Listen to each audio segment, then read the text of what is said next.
I was branded heavy energy after infertility and excluded from my niece's life.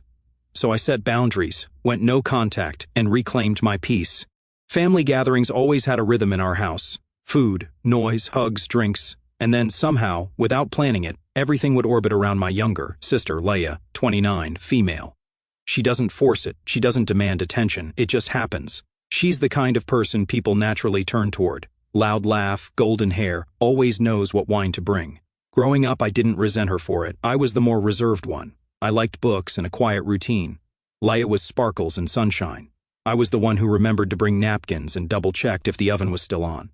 My husband, Nate, 36, male, says I'm the kind of person people rely on without noticing. That used to be enough.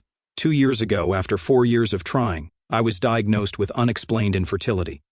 Blood work, scans, tracking apps timed everything. Nothing gave us answers. We looked into IVF. We even sat through consultations, pricing out our future and treatment cycles, but it drained us emotionally and financially. We didn't have it in us. We decided to live child-free. We had long talks, short fights, and quiet mornings that felt heavier than they should, but we made peace with it, mostly. Then Leia got pregnant on her first try. They weren't even trying that seriously, just seeing what happens. What happened was Isla, a baby girl, born last month. The baby shower should have been a red flag. People acted like I was fragile glass. Conversations stopped when I walked by. Baby name talk, stroller choices, sleep training. Suddenly, everyone had something to do in the kitchen when I showed up. I stuck close to Nate, gave Leia a sweet gift, and smiled through it. When Leia went into labor, I showed up at the hospital like everyone else. She'd invited us, said she wanted us there. Nate had work and came later. I arrived mid-morning, sat with my parents and Leia's husband, Sean. We waited 6 hours. Sean finally came out with tears on his face, holding his phone like a trophy. He handed it to me first, a picture of Isla, swaddled tight, pink face, tiny nose. I teared up. Everyone did. Then a nurse came and started bringing people in 2 by 2. First my parents, then Sean's parents, then some of Leia's close friends. I stayed behind, assuming I'd be next, but I wasn't. Sean came back and said, "Just a little longer," with an awkward smile. I waited 2 more hours.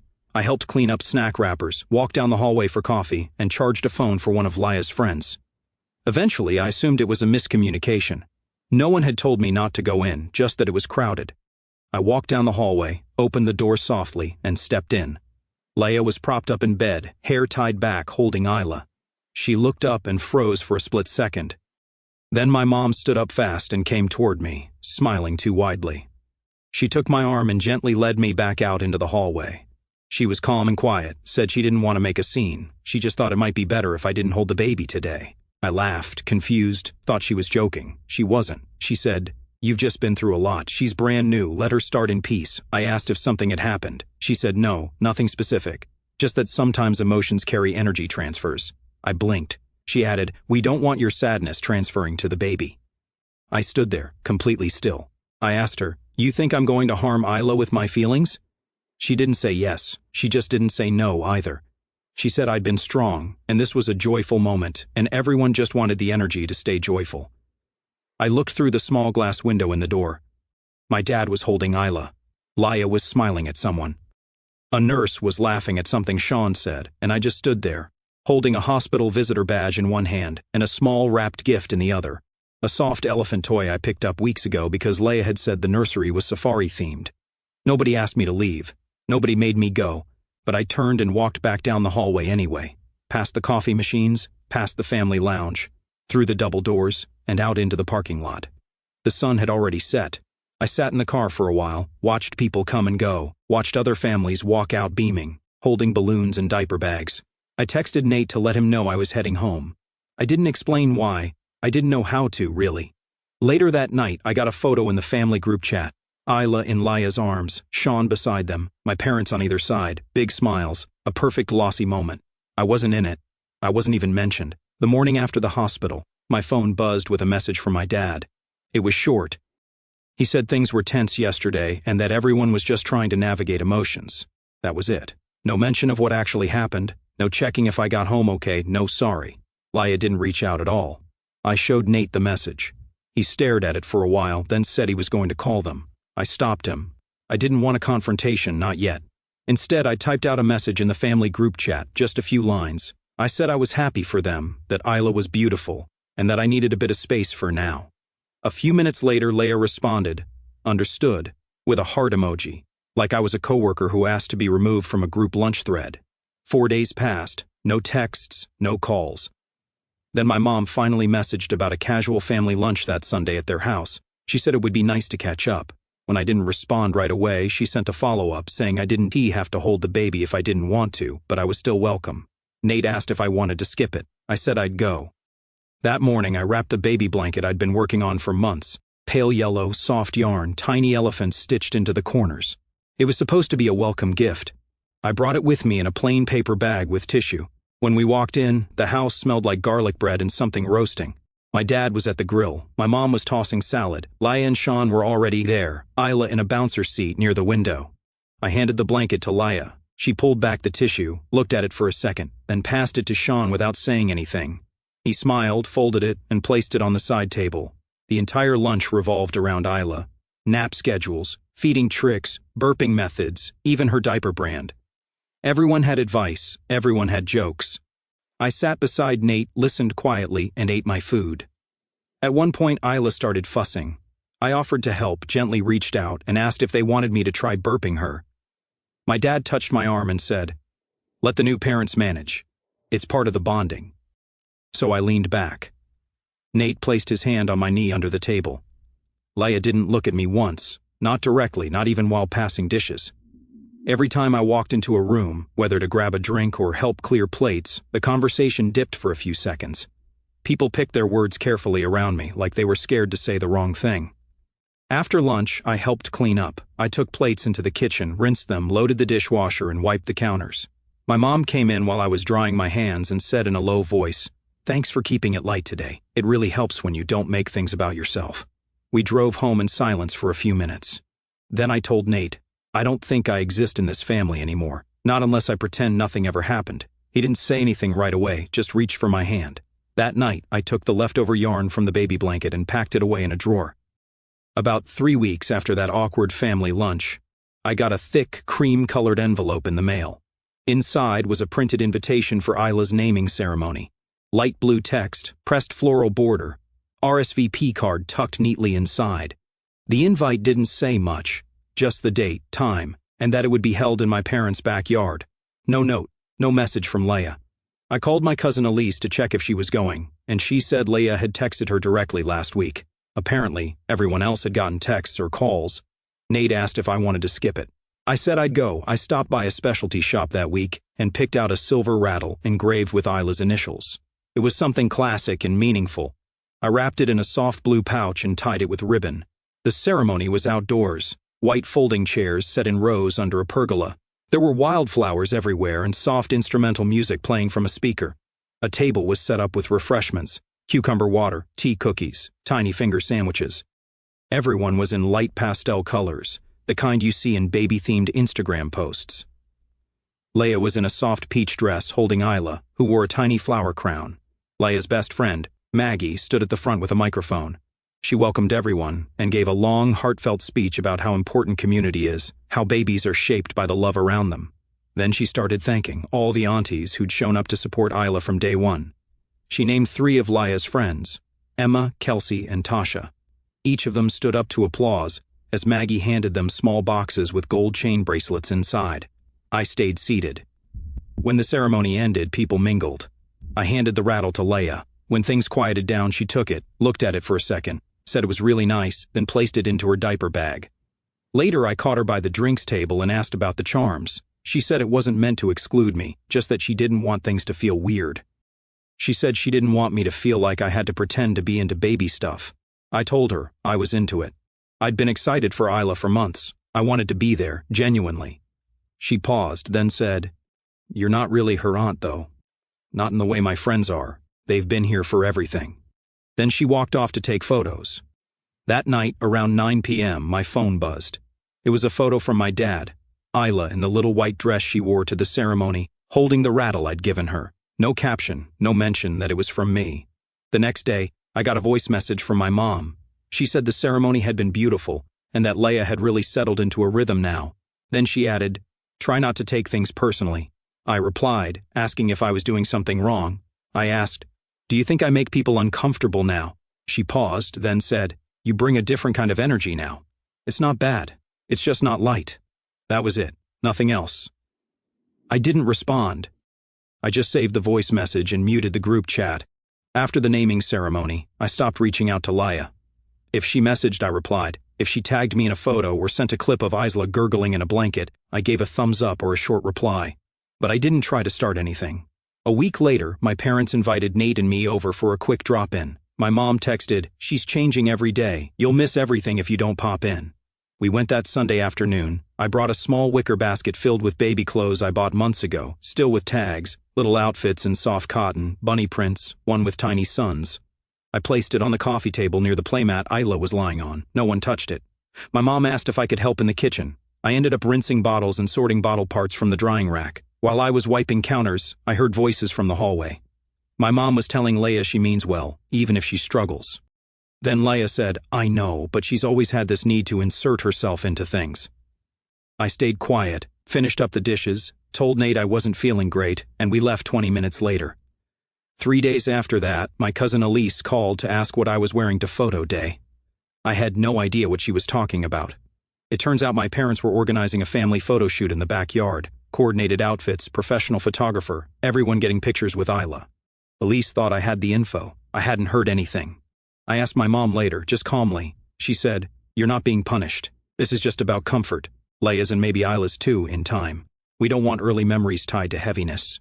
I asked if I'd done something inappropriate, if I'd acted in a way that made people uncomfortable. She said, no, you've just been different. That weekend, Nate and I hosted dinner at our place, a small meal. We invited just my parents, Leia, and Sean. They all RSVP'd. I made roast chicken, fresh salad, and baked dessert. Nate vacuumed and cleaned the patio. I set the table with cloth napkins. They didn't show. No one messaged ahead of time.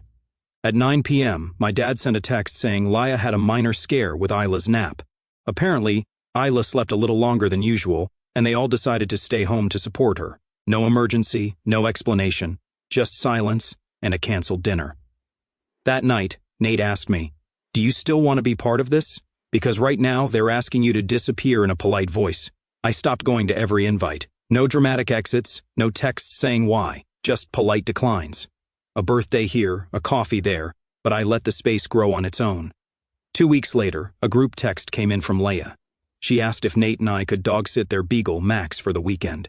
She said Sean had planned a surprise getaway, and they didn't want to use a kennel. Nate looked at me. I said yes, just to be kind. Friday evening, Leia showed up at our door with Max, a small overnight bag, and Isla in a carrier seat. Sean waited in the car.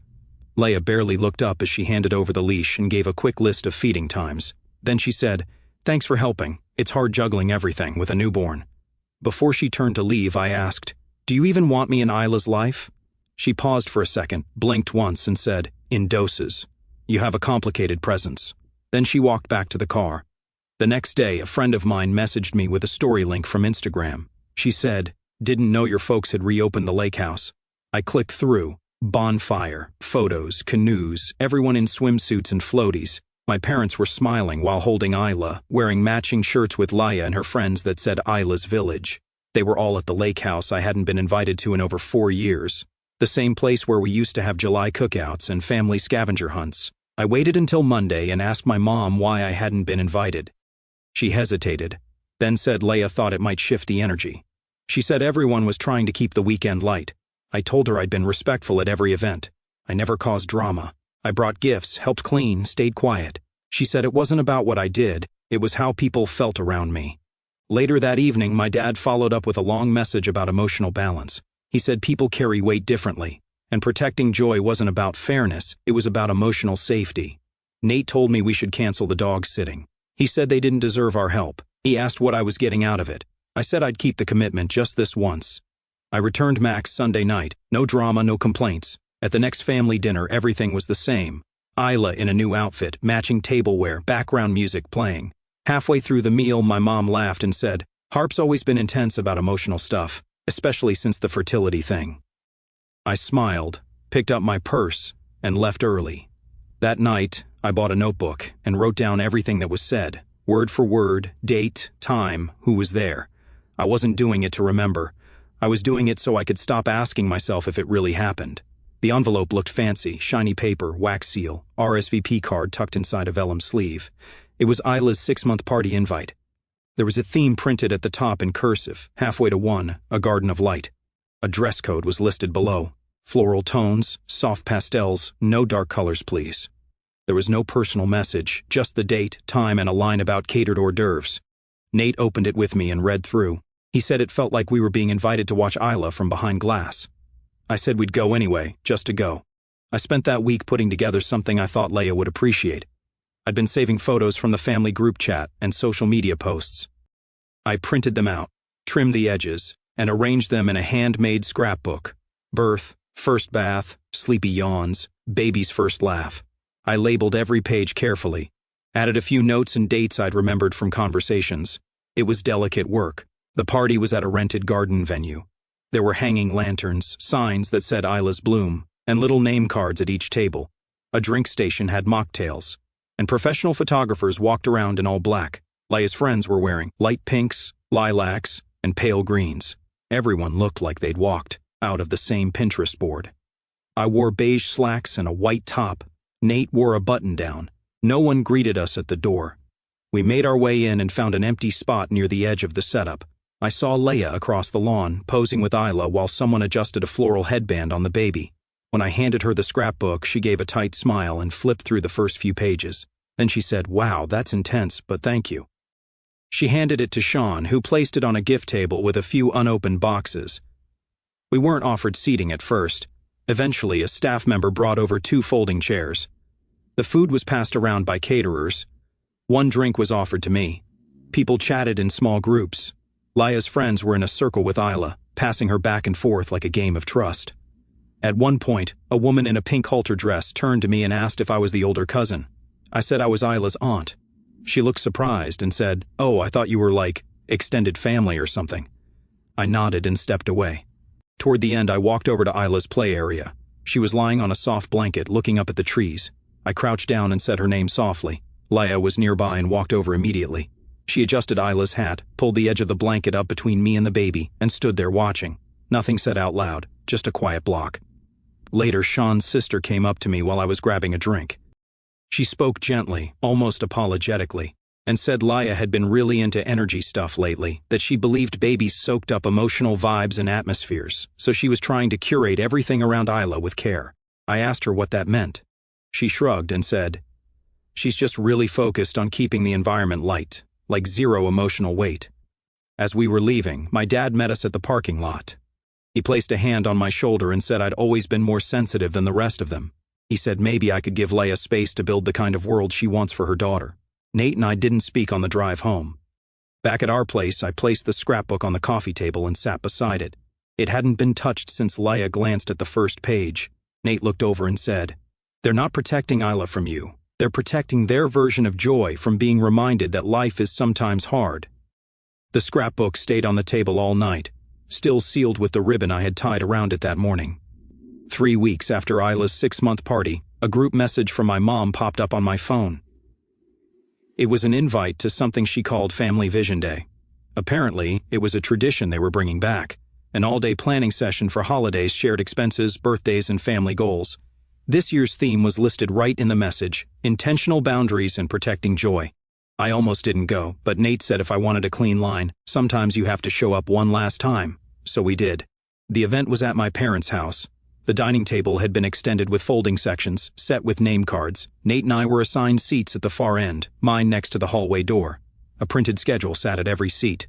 Icebreakers, gift budget discussion, vacation planning, emotional safety agreements. Under one session titled Clarifying Roles, I noticed bullet points like emotional safety, energy alignment, and non-traditional aunt roles. I didn't say much. When I suggested rotating holiday hosting or simplifying gift exchanges, no one really responded. A few polite nods, then back to other people's ideas. Midway through, Leia pulled out a laminated diagram labeled Isla's Circle of Influence.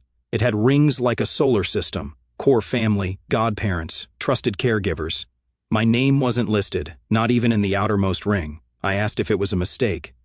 Leia looked at the chart, then said she didn't know how to include me without making it complicated. After lunch, I pulled my mom aside in the hallway and asked if she saw me as part of the family or just someone they tolerated out of politeness. She said, "We love you, but sometimes love looks like distance. You've always brought depth to things we've tried to keep light." I asked if that's why I wasn't allowed to hold Isla at the hospital. She nodded and said, "We didn't want her earliest memories to carry the weight of what you've been through." Babies feel things. I went back to my seat, picked up my bag, and stood. Before walking out, I said to the whole table, loud enough for everyone to hear, "You don't have to manage my presence anymore. I'm done making people uncomfortable by existing." We drove home in silence. The next morning, I packed every gift, photo, and note I'd collected for Isla into a sealed box and placed it in storage. I didn't send a message. I didn't explain myself. I just stopped showing up. Invites came through email after that. I didn't respond. No one followed up. The last thing I heard from my dad was a single line: "We hope you're finding peace in your own rhythm." Leia never reached out. Nate and I planted a tree in our backyard that week, the one we bought years ago for a child we never had. We planted it anyway. Now, when a photo or email reminder pops up, I glance at that tree and remember, I did everything I could. I just wasn't what they wanted joy to look like. Sometimes, late at night, I sit by that tree and let the weight of it all settle.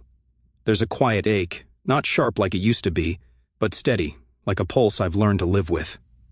I don't hate them, Leia, my parents, or even Isla, who's just a baby caught in their orbit.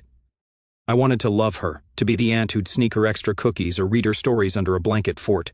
But every time I reached out, I felt like I was apologizing for existing, for carrying a grief they couldn't look at.